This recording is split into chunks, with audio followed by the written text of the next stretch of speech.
I'm Drew Gregory, and this is Hooked on Wild Waters. I'm exhausted, Dr. Noisewater. I'm exhausted, but I'm also energized somehow because it's been a long trip out to Arkansas and back. And before that, I was in Canada and Ohio and Pennsylvania and everywhere. But I'm energized because it was such a fun time. I cannot wait for the next one. But how are you doing, man? Dude, I'm good. Yeah, I'm sitting in Florida for the week. Last couple days here at vacation, but chunked out a few hours to talk to you, and yeah, dude. It sounds like you were just like it's back like when you're river bassin traveling days, like you're on tour and you're away from home for 3 weeks because you had to make it all the way out to Texas or wherever. So a little bit of reminder of what you used to do. Exactly. But it was a good time, and we got a special guest here for all you guys listening. I was fortunate enough to be in Pennsylvania right before I left for Arkansas for the FLW KBF Cup. And on my route, I was thinking, who in the world would I pass on my route that I could sort of pawn off some of my driving duties on, my pumping gas duties? I'm like, who can I just sort of pawn off this stuff on and help me, ride all the way out to Arkansas 13 hours later? And then my good buddy Matt Ball, I noticed, was living right there in, Little Hocking, Ohio. And is it Little Hocking, Matt, or Hocking Hills? I can't remember which one it is. It's one of the two. Little Hocking. Little Hocking. So now you know the truth. I just wanted you to do all the dirty work and kind of drive and pump gas and, no. Okay. Matt, Chad Hoover made a joke. Problem. He said, Drew's got a former national champion pumping his gas, driving his RV. So anyway, it was fun though, man. We had a good time riding out there and sharing the cost of the trip, and then also just being able to hang out. It's got a lot of time on the road, a lot to talk about. You get to know each other a little bit better, of course. So we got stories to tell, and yeah. Oh yeah, we've got a lot of stories from this. And we trip. were on what was that? I didn't mean to crash your party the other day. You and Dusty Yacker and AJ were on the weigh-in with Scott Buter, and I just was going to be on there and kind of give you guys some, listen while I was cooking dinner for the wife and give you guys some grief and cut up. And then AJ couldn't connect, so Scott had me on. You guys haven't watched that. You can go check that episode out.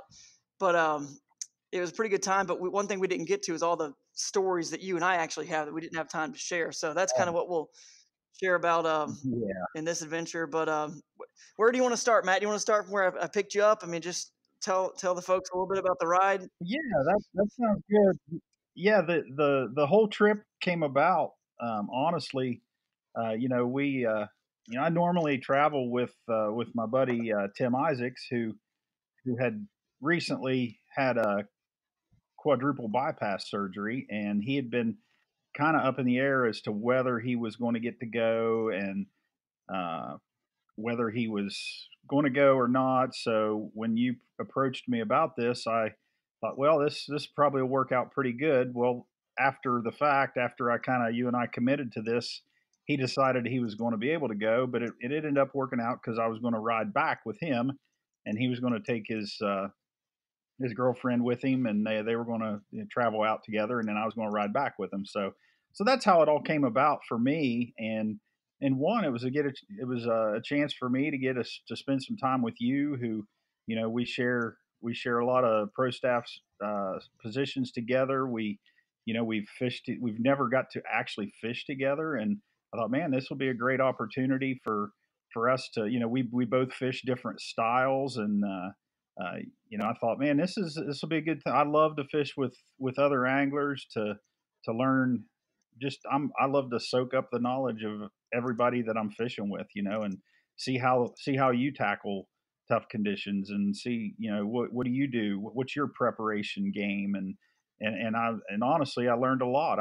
One thing I did learn is I don't know how you actually make it to a tournament with all of your gear. This is funny. Ken knows what you're talking about. Ken has been on. Ken was with me at the national championship with Clayton as well. They let me stay at their Airbnb. I parked the RV there, but they saw firsthand. Man, we're rigging up. What was that, Ken? We were rigging up a motor guide at like 11:30 at night the night before. Yeah, basically the. Yep. The prototype to the Bass 360, and Yeah, it's just Oh it's the my, Drew yeah. Geiger chaos theory. That's the How only you actually thing I can make it describe it to a as. destination and back from a destination with all of your gear is really something special. Yeah. Well, sometimes he doesn't. Sometimes Oh you yeah. gotta loan him a Well, couple things I every once picked in a up while. multiple items along the way, Oh, all the time, but all the it time. was all good. It was all good. You know, uh, one of For my, sure.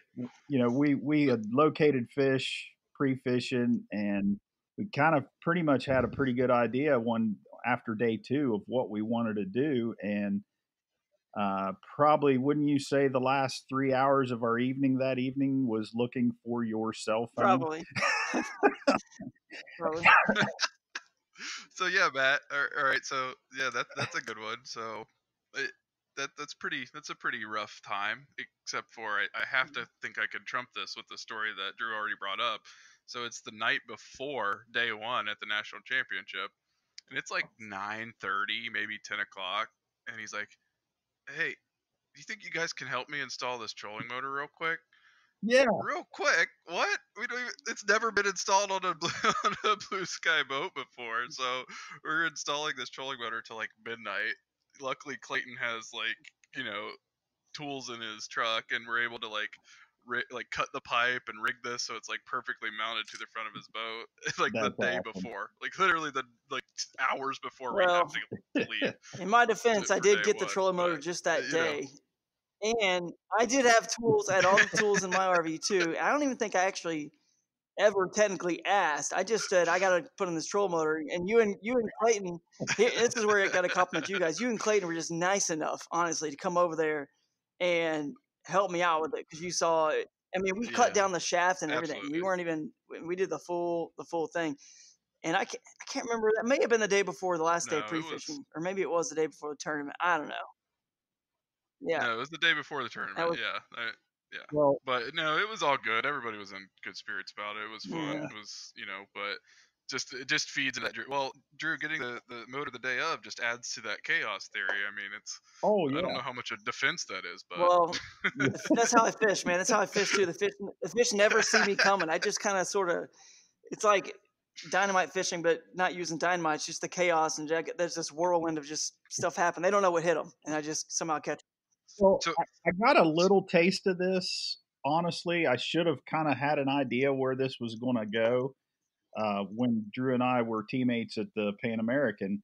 When we pulled into the boat ramp pre-fishing the first day, and he just started unloading everything out of the RV into the parking lot and tying things up, and I mean it was like crazy the amount of stuff he piled out of that thing to condense it down to just what small amount of gear that he actually does carry with him. But it was I think I was on the water for 2 hours pre-fishing before he even launched that first day of pre-fishing on the Pan Am. Yeah. It was kind of funny. Well, I got a lot of But, boats. There's a lot of boats. for you, man. It It's works. tough. You can't knock it. It works. oh, You absolutely. kill it every time. So don't change a thing. Just Yeah, that, you might want to get you some type of a tether for your cell phone. That would be well, admittedly, Matt, I kind of do the same thing, but I drive a Nissan Altima and not a big RV, so I don't have as much space for all the extra stuff to tear apart. yeah. I think that's where I'm the exact opposite. Uh, it was like what was the TV show with the two guys that lived in the apartment, the sloppy guy and the Oh yeah. OCD What was the name of that show? guy. Oh shoot. Was it the one with the kid? No, the The Odd Couple. Yeah, The Odd odd Couple. couple. Oh, okay, Yeah. yeah. Yeah, I definitely had that feeling going on. We the man packed. Of course, I didn't know what to expect on this lake, and a lot of this is I got to take a lot of the blame on some of the chaos in the motorhome myself too. So he pulled into my house at about 11 o'clock on that Monday before the tournament, and I had a lot of gear. Of course, I wasn't sure. I knew we were wanting to try to find skinny water.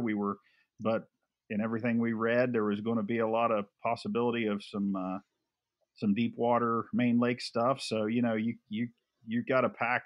I didn't know what I needed. So I brought about everything that I normally keep in my truck, and I piled it into that RV, and we were crammed in there. Oh yeah. I had probably 15 rods. Drew had probably that many. Yeah. Granted, we only used about 3 rods each every day, but we had them there, and we were tripping around them every day. It looked like a 13 fishing warehouse inside that Yeah. uh, Pretty much. inside that RV. Yeah. I mean, we had rods everywhere, and how we didn't tear any of them up in the course of the week, it was quite I amazing, to know be honest with it you. was. I never broke a rod this trip, but it was a fun trip. I enjoyed the drive down with you, and we got to talk about a lot of stuff, everything under the sun, plus of course a lot of strategy. The day we actually finally got there to pre-fish, it was kind of cool. We ran into Dusty Yacker in Cracker Barrel that morning. We'd stayed in the Cracker Barrel parking lot, and his wife, wife or girlfriend, is he married? I don't know. I think that's his Wife, wife. I'm I think so. not 100% sure. But anyway, we ran into them. He ended up doing real well, finishing in the top 10. But why don't we share, like, real quick, our first day of pre-fishing, what we did a little bit.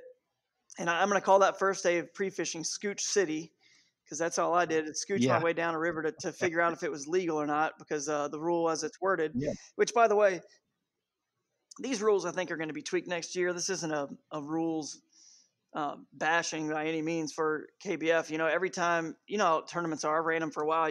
I mean, look, NFL, they're changing rules this year. Pass interference is yeah, now reviewable. I mean, you got to keep tweaking things to make it a better experience yeah, for anglers and fans. I think this rule will be tweaked because the way they had it written, if you could put in a bridge and go downstream and float into the lake without getting out and portaging, you're legal. But you don't know unless you actually have boots on the ground, you put a kayak in, and you do it. That's what I did. yeah. Matt went upstream, and I scooched the heck out of. I scooched the bottom of that Coosa for a good quarter mile one time to say, well, technically I didn't get out of the boat if I scooched, but anyway, Yeah. I found some good fish and some holes in there that were upstream. But what about your first day of pre-fishing there, Matt? Actually, I was pretty encouraged with my first day. I found a topwater bite on the main lake, and caught some good fish day one, but really didn't have any confidence in the fact that it was a sustainable bite. Um, and I ended up going upstream to try to, intercept you coming down the creek, and found out real quick that there was not a lot of water flowing in there. It was pretty thin water, and a lot of our plan was to fish a lot of these creeks and stuff coming in, and it was not looking good for what we were. I was pretty down after day one of pre-fishing, to be honest with you, because I didn't have much confidence uh, in our original plan. Yeah, me too. I think day two we picked up a little bit. We did a little crisscross on a river section. Is that what we did? Yeah, That's when we did crisscross, isn't it? yeah, You went upstream. yeah. Day two was absolutely very much uplifting in spirit of what I felt like we had a chance to do at that tournament. And to be honest with you, after day two of pre-fishing, I I felt pretty confident that we had a chance to be on the stage when it was over, with what I found and what I know you found, and it was Yeah, it was exactly the kind of fishing that I like to do and the kind of fishing you like to do, and it was on fire, really.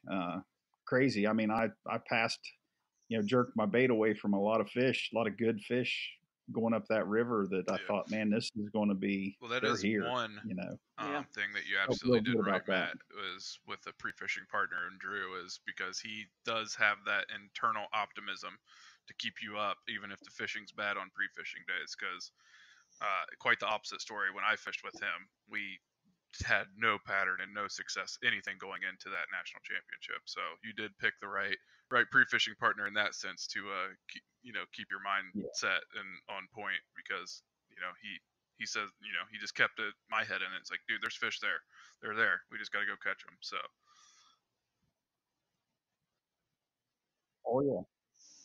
yep, Yeah, I think both of us were down, honestly, I know we went to bed that first night in the RV. We went to a campground, met just an absolute awesome man that ran this campground that we were staying at, and super helpful. He was like we were family as soon as we pulled in, and he actually offered to take us and show us some put-ins that he thought would be a lot easier for him to take us in his truck to show us where they were than us trying to get that RV there. So, I mean, we hadn't been at this campground for more than 10 minutes, and we're getting in a stranger's truck and driving around Yeah.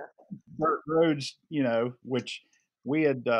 It was quite funny is the all of the put-ins that he showed us ended up being the put-ins that were on the KBF rules addendum, and didn't realize that at the time that those were actually marked on there. And we at first thought, man, we found something that I don't know that a lot of people will find. Well, then we realized that it was actually every bit of it was on the rules page of where to Yeah. put in, and it was marked, and it was crazy. You're like, Yeah, oh man. that's like researching a lake for a spot for a tournament, and you're just like, man, I found something juice here, and then blah blah blah, and then somebody posts on the freaking Facebook feeds where they're like, is this spot good? And they drop a GPS like right on top of what you were Yeah. looking at, what you were pre-fishing.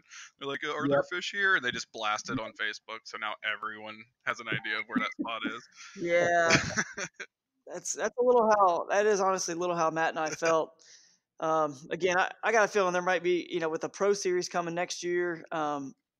Pros in my mind, they don't need as much quote unquote help. You know what I mean? Like you don't need to show access points somewhere. I mean, if pro is a pro for a reason.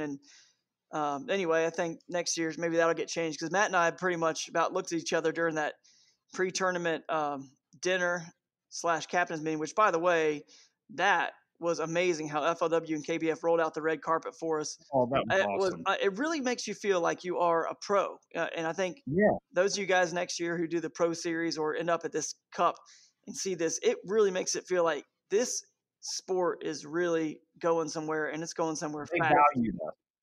What's that? We felt valued Yes. as anglers, not just a sideshow. Absolutely. It was awesome. But we did stare at each other when they announced and they showed that they had the river access points marked for what was now only about 5 miles of true, maybe 6 miles of true river that was in bounds because there was an addendum added at some point that we had missed. But anyway, they you and I about had a heart attack. They announced exactly where the access points were, the one that we had found with the local, and people were struggling in the lake. And the worst part is there's still another day of pre-fishing after this captain's meeting we're at. So it's like, oh my goodness. Well, and you and I weren't the only ones. I know AJ found it just like we did and was there because we ran into him on that day. And I know I looked over at him during the captain's meeting, and he was like, oh, no, please, why? Because everybody's gonna come here now. But that's something I think but that honestly, we'll get. I was kind of surprised. I'd read that, but I didn't really pay attention that it had actual put-ins marked on there. I knew that map was on there that said this is the legal boundaries of the water. So that's why we went there. Honestly, we knew that, but I hadn't really paid attention that those other stars on that map were actual access points. But what's funny is there was a lot of guys and a lot of my friends that didn't even realize that we were allowed to go that far up the river at all. So they all now knew, and of course I had shared with a few of them, we're fishing up here, and they're like, "Are you sure that's legal?" I'm like, "Yeah, that's the upper boundary. If you look on the addendum, that's the upper boundary of the lake. So that's as far as we can go, and that's where we're at." And then the captain's meeting, it was, but it ended up there wasn't any more people there really than what had already been there. Right, that's right. We ended up being fortunate. It was just AJ, myself, and you really. And I think part of it is because we did talk to some people that were close to us, and they actually almost kind of just respected that we've been there, and we were like that's where we're going, and people know that Skinny Water only has so many fish, and it's just it's not like you're fishing a hump that's got a school of 100 fish on it. You know what I mean? It's in the middle of the lake. So they respected it. And then one thing I will say about that is that, to me, the reason why that should not be allowed, or in the pro series at least, the access points, is because, first of all, the access points for the lake, all the tough, hard to find ones that don't have boat ramps that are legal, aren't also shared with everybody. And there's 700 miles of shoreline in particular in this lake, and 5 miles of river. So it's like, man, it's not that much, 5 or 6 miles. But the other reason is because we're all, especially this tournament, qualified. We're all good anglers. The hardest part about winning a tournament is just finding the fish. Because if you put Matt, myself, Dusty, AJ, you name it, Clint, anybody, Dwayne Beatty, it doesn't matter, anybody, you name any of the guys that consistently finish near the top, if you can show them where the fish are, every one of us are going to catch them. So it's like part of finding the fish is finding the access point to get you closer to where the fish are. So that was what was a little frustrating, but we survived it. Oh, it worked out, and honestly, it wasn't that big a deal. It was just it put some doubts in our mind going into the tournament as to how many guys are we going to end up, how many people Yeah. are going to end up here come tournament morning, that which played a little bit into our, we had to think about that. And I know that's something that, I try to go and fish and worry about myself and what I need to do. I try not to worry about what everybody else around me is going to be doing, do my thing, try not to fish somebody else's game, just if 17 people ended up at that ramp, I was fine with that, because I knew that I was going to just do what I needed to do, fish the way I fish. And I was pretty confident that I could still do it, and think I could have anyway. And because every one of us in this sport fish a little bit different. So I mean, how many? And honestly, I don't stress about the crowded areas like probably a lot of people do. I've basically came up in this sport fishing in West Virginia, in the Mountain State Kayak Anglers, West Virginia Kayak Anglers, and we're fishing on small bodies of water with over 100 guys in a tournament, just about every tournament.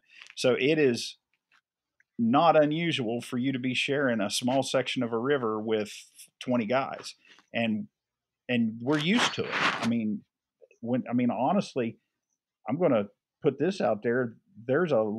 I have way less competition for area by fishing KBF events than I do fishing my local trail events, because everybody knows where the juice is in a lot of these local small rivers, streams, and lakes. And that's where if you're going to do well in a tournament, you need to get to those areas, and you are definitely not going to be the only one there, so you got to go there and not worry about what everybody else is doing. And that can ruin your day. If you worry about it, it can cause strife between you and other anglers. And I just don't like that. I like to just go, if I end up sharing a section of water with somebody, I'm going to make the most of it. I'm going to end up spending the day trying to have a good day with a fellow angler, even though I'm still competing. There's no need to make it. There's never a need.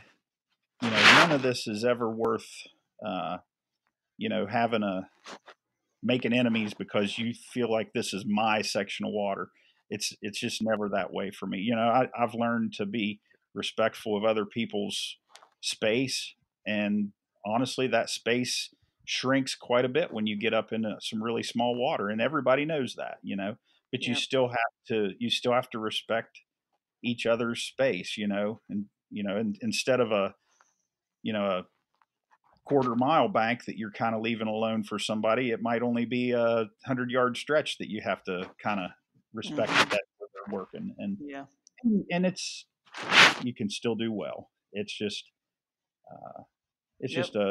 I'm used to it with what we do with Mountain State Kayak Anglers. I mean, there's most tournaments you're fishing down a bank, you're going to pass somebody or go past somebody and end up fishing the rest of the bank that they had just came down, and they're going to do the same with what you did. And probably makes you a better angler. Yeah. It makes you a good angler because you are, there's no easy pickings usually in the areas that I'm fishing in West Virginia a lot of times. Well, let's, sorry. No, you're good. I was just going to say, let's, before move on from our pre-fishing, we definitely need to talk about the day we did crisscross that you went up and I went down. You used your Okay. torpedo, right? You went Yeah. to go upstream, and you actually, I handed you the RV keys as we crossed. You handed me the 6 RV miles. keys and threw a bombshell in my lap. Yes, I did. So that's what And we want to talk about. I was not real happy with Drew Gregory about No. halfway through that day. Let me put it this way. So, you want to tell the story, or do you want me to? I'll tell my side before I met you on the river what happened, and then I'll let you finish, because that's where it gets good, I think. Yeah. So I get to this put in. It's early in the morning. There are no other cars there, but then I see this little shelter, and this guy, kind of scraggly looking guy, I mean, over there, and said, "Oh, okay, well, I'm probably gonna get hit up for some money or something." Looks like just kind of almost like a homeless guy, quite frankly. But he actually was fairly polite, and he helped me get my kayak off of the trailer and all this stuff, and just was nice and not like super impeding my space. And his name was Vincent, I believe, and Vincent. And he said he goes by Mountain Man. He was actually out there testing a product that he had developed. I won't really get into it now, but it's just an outdoor camping product. And he helped me get my kayak down there, like I said. And then he mentioned, "Hey, are you heading to Hot Springs by chance anytime today?" I was like, "Well, we might actually be later today. It's going to be all day though. We can't take you to Hot Springs now, and I got somebody else with me." So I told him, I said, "If you're still here when we get done with this float, my buddy Matt's coming upstream, then we can probably give you a ride to Hot Springs." And he gave me his email, his Facebook, his phone number, everything. He just seemed polite, but he definitely was still odd. I'm not denying this guy was not different and odd. He was, but I could tell he wasn't a threat to murder us or something. So anyway, I don't really ever do this, especially now with a kid and everything, and I just don't do it. But anyway, so I tell Matt halfway down there, I said, "Hey, good news, bad news. Good news is you got, good news is you got someone to help you get your kayak up the steep, because it's a cliff at that access point. So it would have been nearly impossible for Matt to get this kayak up by himself." I said, "Good news, somebody's gonna be up there to help you get that kayak up that cliff. Bad news, we're gonna have to give him a ride to Hot Springs, Arkansas." And he was like, "Who is this crazy guy?" So then you get there and tell us what happened. So we're our plan that day was for me to you dropped me off at the bottom of the float, and you took the RV to the top, and I was going to use my torpedo to go 6 miles all the way up and take out where you put in, and you were going to float down because it was just going to work out good that way. Well, when I crossed paths with you, the whole time we had this agreement, you were going to hide the keys in a certain way. And I'm like, "Hey, did you leave the keys?" And you're like, "No, I didn't, but I'm going to give you the keys right now." And I said, "Okay, that's fine." And then you said, "By the way, there's a guy up there that's going to help. Said he'd help you get." And I promised him we'd take him to town afterwards. I said, "So wait a minute, you're telling me that there's a guy up here that lives in the woods With a machete. You just promised him that when I get up here, you're going to I, who've never met him, is going to bring him to Hot Springs, which I now have to spend time in the vehicle with this man that I don't know to come All pick by him yourself. up." I said, "What is wrong with you?" And I said, "Are you You're crazy?" fuming. I'm like, "Dude." He said, "No, trust me. He's not." I'm like, "Okay, whatever." I went the rest of the way up that river ready to kill Drew Gregory. Oh yeah, I was so mad. I was like, "I'm going to kill him. I really am. If this guy doesn't kill me before I get back to Drew, I'm going to kill him in his sleep tonight." That was what I was thinking of. But anyway, I get up there and I see the takeout, which I hadn't seen where the takeout was, and it was a sheer cliff. And of course, I didn't have I had a Liska, which isn't a horribly heavy boat, but it's not a super light boat. And I also had 2 Torpedo batteries on it, a Torpedo, my full tackle crate, of course pre-fish, and I had way more rods and tackle than what I normally would want to have. And I get to this Welcome bank, to death. and there's this guy sitting on the top of the bank. Welcome to my stew. Indian style, with a backpack beside him, and he goes, "Are you Matt?" I'm like, "Yeah." He said, "I'm Mountain Man." I said, "Yeah, Drew told me you were up here. Drew told me you were up here." He started down and he started grabbing my gear out of the boat and took everything. And I'm like, "Thank you," and we got him up, got everything up, and we got loaded up, and it was all cool. He was a really good person. We had a good talk. There's a lot of stories that him and I talked about on the way back to pick up Drew that had me, reaching for my concealed carry at times, thinking maybe I ought to keep that handy. But good guy. The guy used to be he trained for the Olympics in gymnastics. He was he was a trained gymnast. In Green Beret or Yeah, something. he was in there. He was in the Army, and I mean, he's basically Forrest Gump. This guy, is, yeah, not at he all.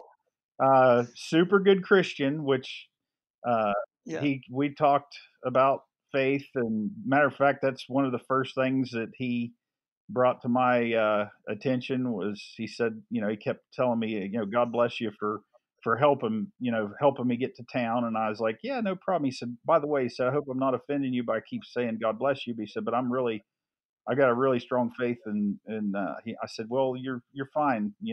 I'm appreciate that, because I am too. So we talked about, life, religion, mistakes he's made, and we had a good talk. It was fine, and we ended up spending quite a bit of time that day with him, you and I, after we picked you up. So it was all good. Yeah. I really wanted to. Drew, it sounds like we need to. Really wanted. Sounds like we need to do a mini series of Mountain Man No, podcast. for sure. I mean, he would get that guy on. He would be a good one. I got his information. I should hit him up sometime. But he was really intrigued by what we were doing and how it worked. But he had some cool stories. I mean, he's lived in the woods for 10 months straight. I'm talking. He just imagine you just walk out your door, no keys, wallet, cell phone, and just go walking until you get to the woods, and then you're there for 10 months. That's what he did. No supplies, nothing. Just lived off the land for 10 months like an animal. The park rangers were giving him snakes, he told me, and he had been eating snakes, cooking them, but eating, which there were no shortage of snakes on that trip.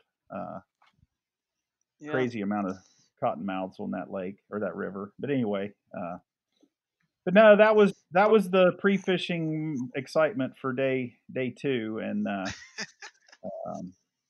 not to throw all that in the fact that it was so stinking hot that your nerve, your everything could easily get on your nerves really quickly, as hot as miserable as you were. And it's all good, but all kidding aside, I really did want to kill Drew Gregory about halfway through that day when he asked me. That's how he weeds out the competition. He sets him up with the Mountain Man. That's right. That's right. These are the adventures that if you get involved in kayak fishing, these are kind of the adventures that you can have, if you team up with folks. And honestly, we're joking about it. And Matt may never ride in the RV with me again, but you know what? We have stories to tell. We had a lot of fun doing it. And so I encourage you guys to get into tournaments, or just, even just go take trips far away with your buddies, because they are seriously memories that last a lifetime. And we had a lot of fun. Totally worth it. And it was cool. We were able to drop that guy off right at the convention center, which is exactly where we had to go anyway. So it didn't really take us any extra time and whatnot. So it's kind of meant to be. But yeah, and he was a good dude. He really was. Not it was a perfect example of judging. I was judging this person before I got to meet him, but then again, and now in today's society, you can't just go full bore into that kind of thing. Yeah, for sure. I was prepared to leave him there if I wasn't comfortable with it. Right. I was going to say, hey, I think I left something down at the down at the river. Would you mind getting that? And I was going to take off. That was my exit strategy if this guy was, I was going to leave his butt there. So that's awesome. But it worked. So and AJ, that was the other thing. So AJ pulled into that ramp while I was getting loaded up, and he seen me there and he seen this guy there, and he came up to me and got out of the truck and he said, "Hey, everything okay here?" I'm like, "Yeah, it is." I said, "I'll tell you the story later." I said, "But I'm taking this guy back to Hot Springs." He's like, "Are you really?" I said, "Yeah." I said, "I'll tell you more later." And I said, "I might be alone the rest of this trip because I might end up killing Drew Gregory by the time this is over." And he's like, "What's going on?" I said, "No, it's all good." I said, "But this he volunteered me to take this guy back to Hot Springs with us." And I'm like, he's like, "You want me to follow you?" I'm like, "No, we're good." That's That's awesome. funny. Well, so that was most of our pre-fishing stuff, stories. I'm sure there's more, but just to quickly talk about our days on the water when we actually were during the Yeah. tournament. Day one, we did well. You did really well, and I lost a big fish that they would have put me probably about the same as you had, about 80 inches. So we were sitting pretty, right? And then you got anything you want to share from day Day one? one, I felt real good. I mean, I had a good solid limit. Honestly, by 8:30, it was no problem. I mean, and then I knew I wanted to fish that day. I knew I was going to fish there again day two, so I really was just focusing on bigger baits and the bigger bite to try to get try to eliminate catching smaller fish. And I did end up, but the first fish that I put in the boat on day one was a 20 3/4 inch largemouth. Um, just shortly after legal fishing time. So that right there uh, put me in great spirits immediately. And then I stayed in a small area and fished and caught my limit, and then worked my way upstream.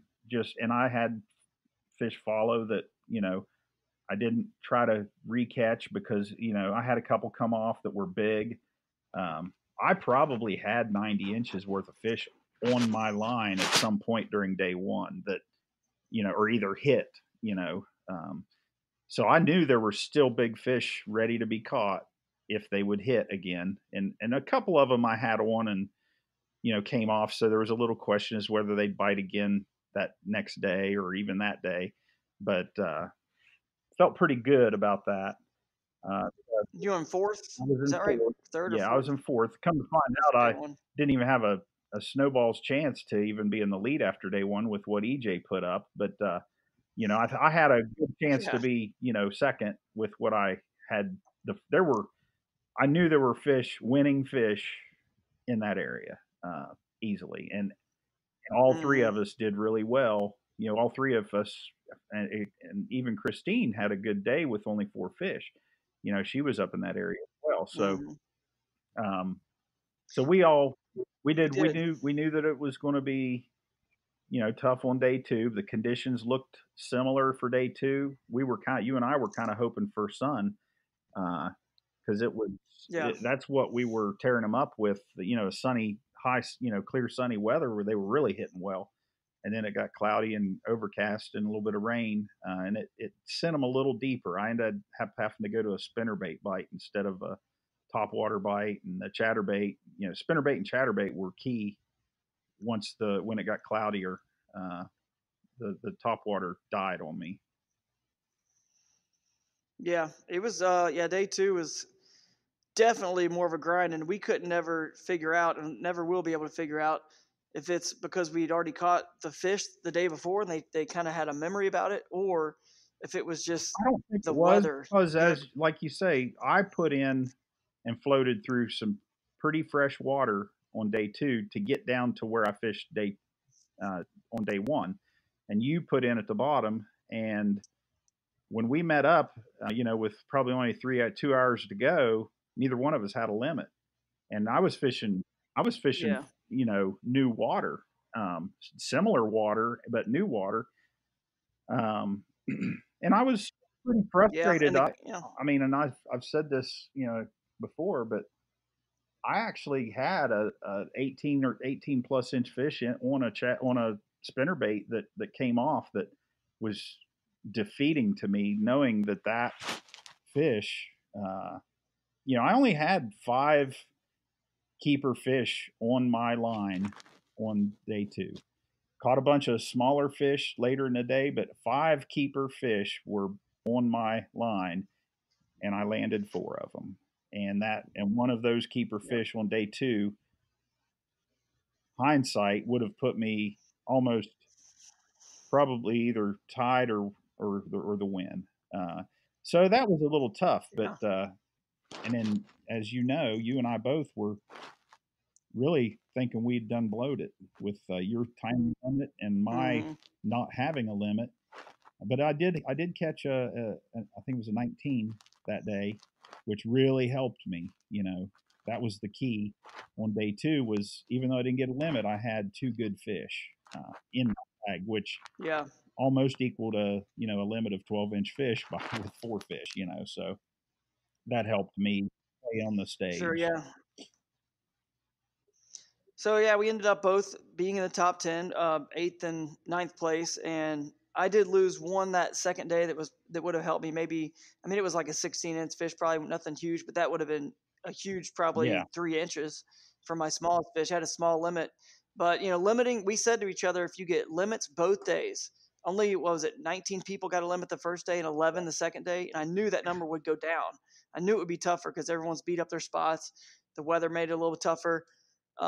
So I said, if you limit both days, it's going to be hard not to be in the top 10. Very, very hard. And then even some people that didn't limit both days, if they had the right size fish, will end up in the top 10. You and EJ both proved that as well. So, but I caught, what's that? I don't think Dusty had a limit day 2. That's right. You're right. But he had good fish. So yeah, that proved it. You could not even have just imagine if, getting a limit both days, you're instantly in the top 10. That's how tough it was. But obviously there were still fish there to be found, and we were able to find them. I caught all my fish on a, what's that? Only 11. Yeah, it was tough. So I caught my Only fish on a people had a limit on Z-Man sling blades, chatterbait, the new 5-inch diesel minnow with the mustad chinlocks hook 1/4 ounce, and the TRD crawls with the jig was something I'd throw every once in a while when the bite got tough, and caught some fish on that.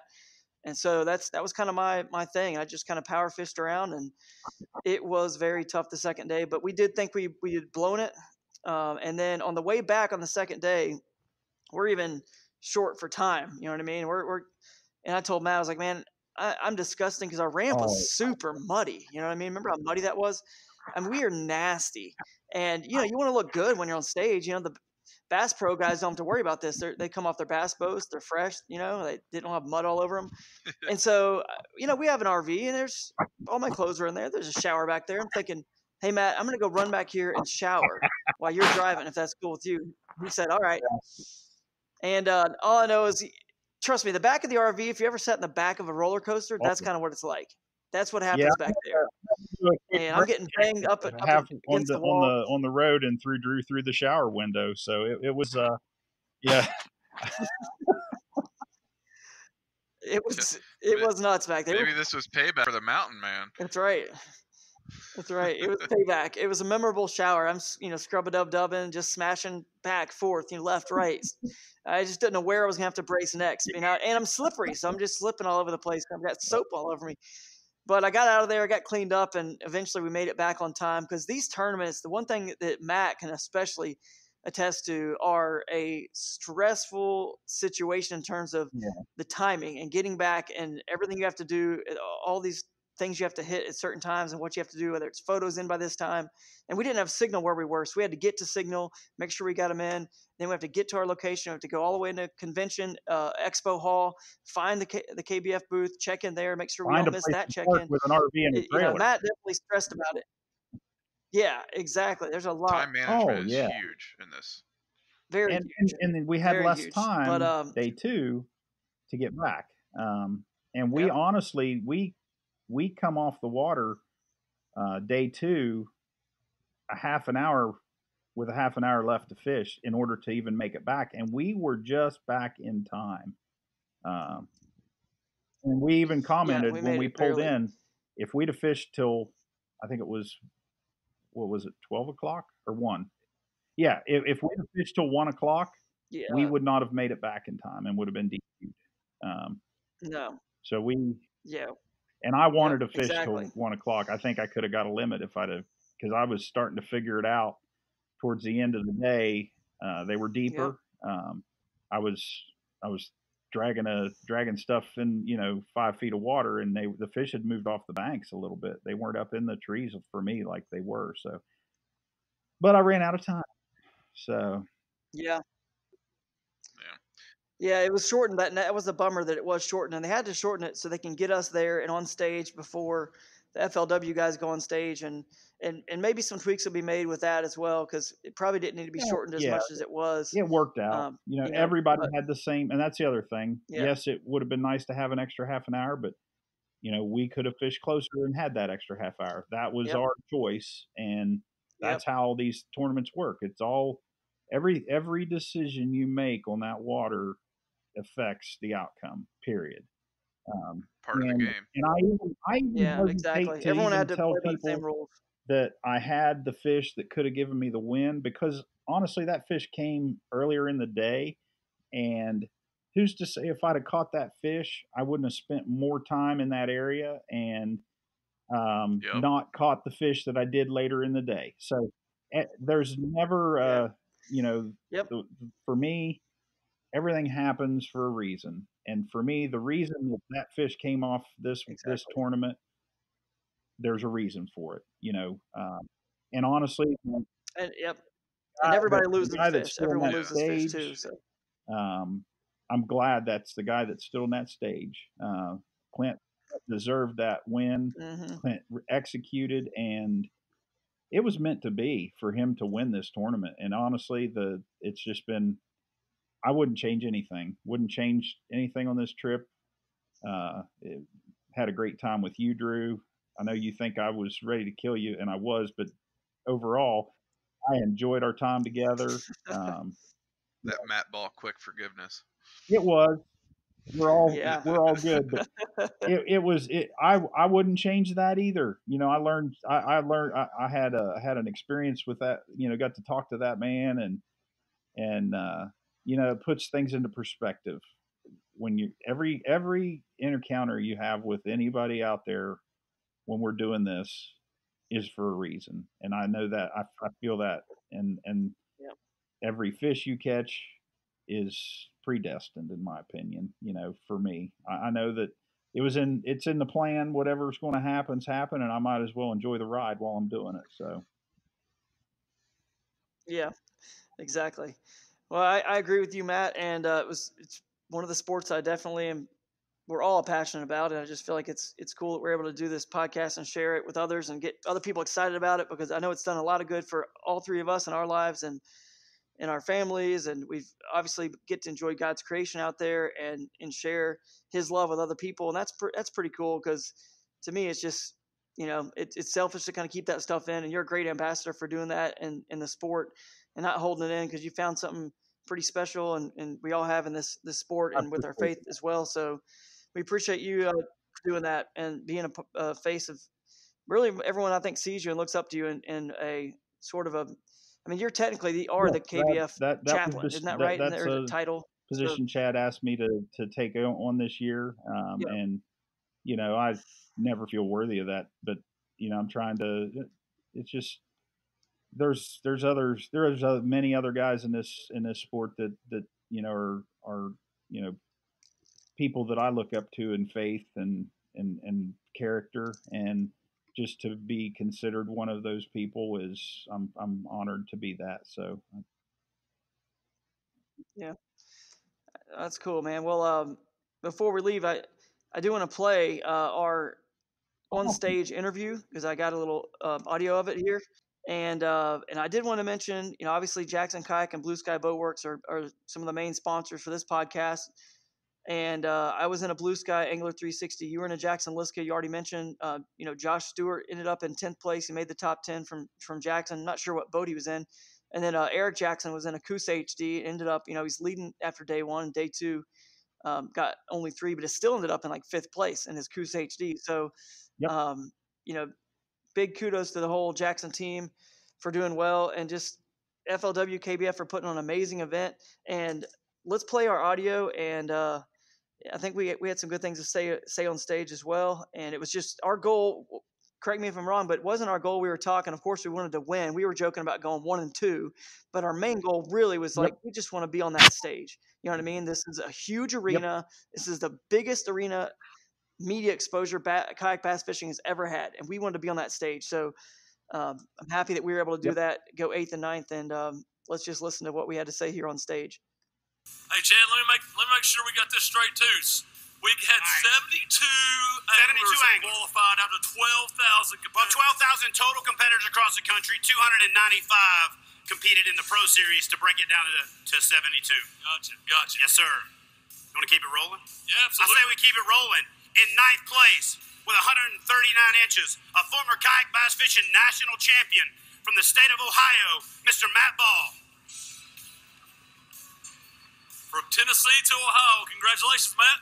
All right, Matt, so talk to us about your days on Ouachita.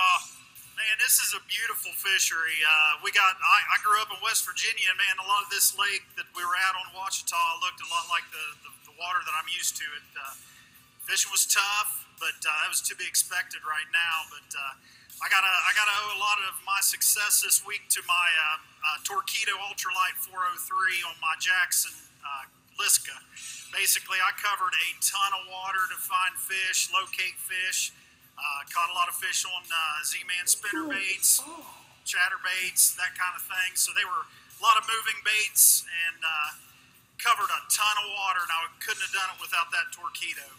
Awesome, man. Hey, listen, give this guy a round of applause. One of the best anglers I know and one of the best dudes that I know. Look right there. And then, congratulations, brother.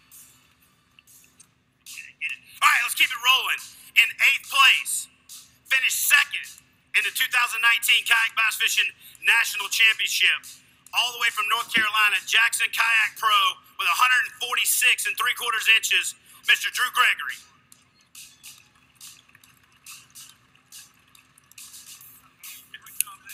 Great job. All right, Drew, talk to us about your fishing on Ouachita.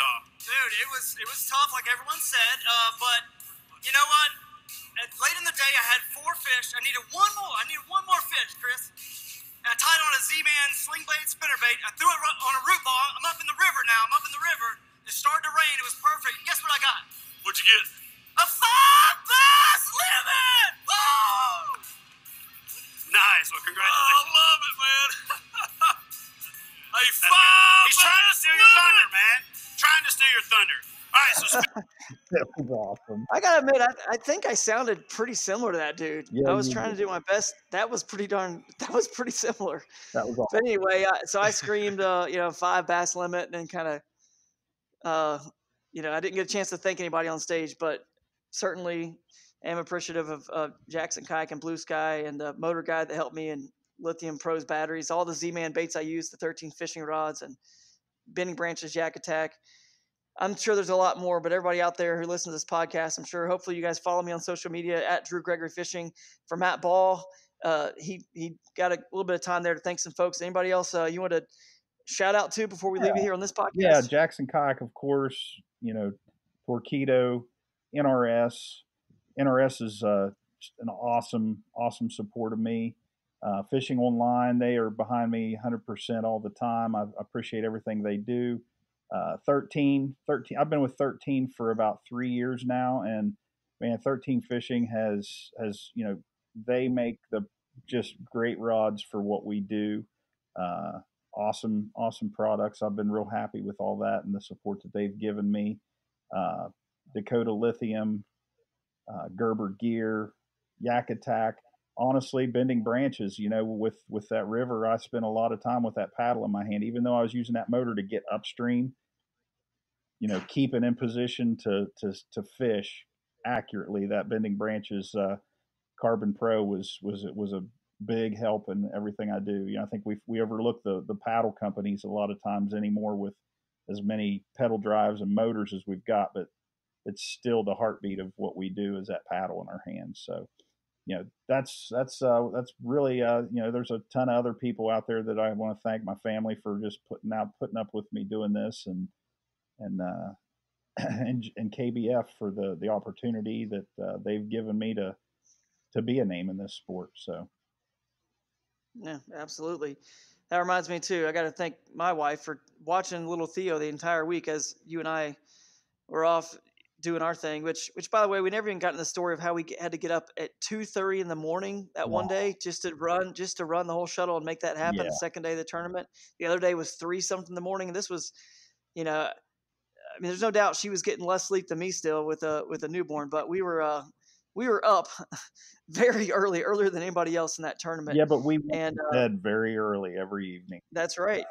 We're We did our best. Now, you know that, right? That's right. And we were trying to get to bed as early as possible. It was like 7:30, 8 o'clock one day. We were actually I think you were snoozing by then. I still had a few things I had to do.